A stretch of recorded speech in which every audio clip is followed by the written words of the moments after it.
Now, we left off on Monday, May 4th, and the moon is in the sign of Sagittarius.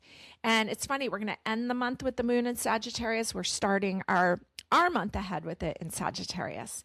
We're still coming down off the intense Scorpio full moon. And remember, that's caused a deep stirring of emotions, and it may have been a lot to process.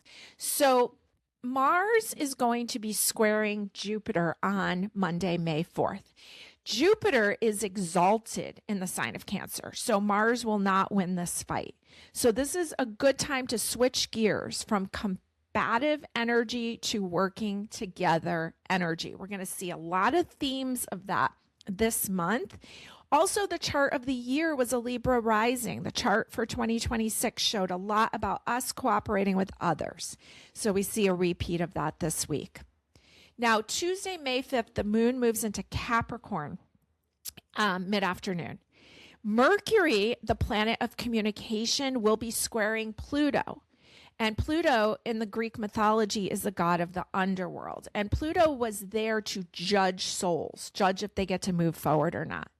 Mercury is the messenger, but its shadow side is the trickster.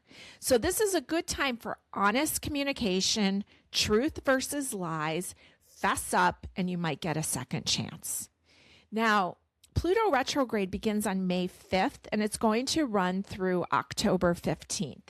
And one of my favorite astrologers, Christopher Renstrom, he equated this to Godzilla turning away from the town it was destroying.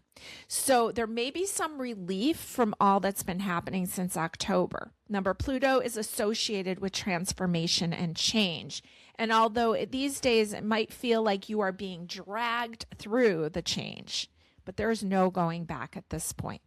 So Charles Darwin once quoted, "It is not the strongest of the species that survives, nor the most intelligent, but the one most adaptable to change." So we need to take a look at that and adapt, and maybe work with some of the adaptogen plants this month, like things like ashwagandha or holy basil, right? They help us adapt to our environment. So we're going to continue with the moon in Capricorn until Friday, May 8th, when it moves into Aquarius early in the morning. Now, May 9th is our last quarter moon in Aquarius. And so just be patient and don't take things personally there on the 9th.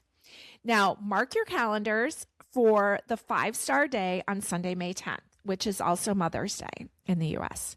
So the sun will be sextile, positive aspect, Jupiter, an event that only happens every 12 years. This is a rare, benevolent day. So make a silent prayer, ask for what you want. You will not be disappointed. So beautiful day there on Sunday, May 10th. Now, I've got a couple cards here for you. I haven't looked at any of them yet, and let's see what we've got. So your first card here from Tarot of the Woodland Wardens, one of my favorites, grabbed it off the shelf. It's a new deck to me, along with the Oracle, but these have been selling so well. People love them. I also have the Herbcrafter's Tarot. It's one of my favorites, and my pendulum was screaming yes when I asked it if it wanted to be part of this reading. And the Mystical Moments, which I think is a deck I use every day. So this is a beautiful, beautiful artwork deck. So your first card from Tarot of the Woodland Wardens is the Queen of Wands, and she is a fire queen, and she is the queen of passion. I think of her as a Sagittarius queen. We started off the week with Sagittarius energy. We know we're heading to a Sagittarius full moon this month. I talked about this may be a good time to be planning a trip or to be taking one, and that's really what the Queen of Wands represents to me: passion, drive, motivation, getting out there and going. So beautiful Queen of Wands. You also have the Judgment card, and of course you do. It's Scorpio energy, and we have a lot of Scorpio. We're coming down off the Scorpio full moon. The ruler of Scorpio is Pluto, along with Mars. And Pluto just started its retrograde. So the Judgment card shows up, card number 20. In numerology, we call this a 2. And so it has relationship themes, and it has themes of releasing. Okay, judgment, just like we were talking about, Pluto was the judge in the underworld. Now, from the Herbcrafter's Tarot, we have the cannabis card, the justice card. I love this card because it shows the what am I trying to say? The Declaration of Independence written on hemp. And hemp is a great resource, and it was very threatening to the paper companies. And they released the movie Reefer Madness many years ago, and right around the time, I believe it was around the time marijuana became illegal. And because it was more about hemp, it was more about the threat of how sustainable a product that was. So we see, it written on this hemp, and we see this as justice, this balance, and it's kind of like truth and lies, and propaganda versus truth. And so we've got card number 11, which also equals a 2 in numerology. So we've got 2 relationship numbers, and we've got some themes of honesty. Now, your oracle is the badger and ginkgo, and it says healing wounds. And, we know that this month we've got the Aries, Chiron and Aries, right? So I'll be talking more about how the people born that are around their 50th year on this planet are having their Chiron return, and that's about healing wounds, and it's about taking the power back from that and moving into the new.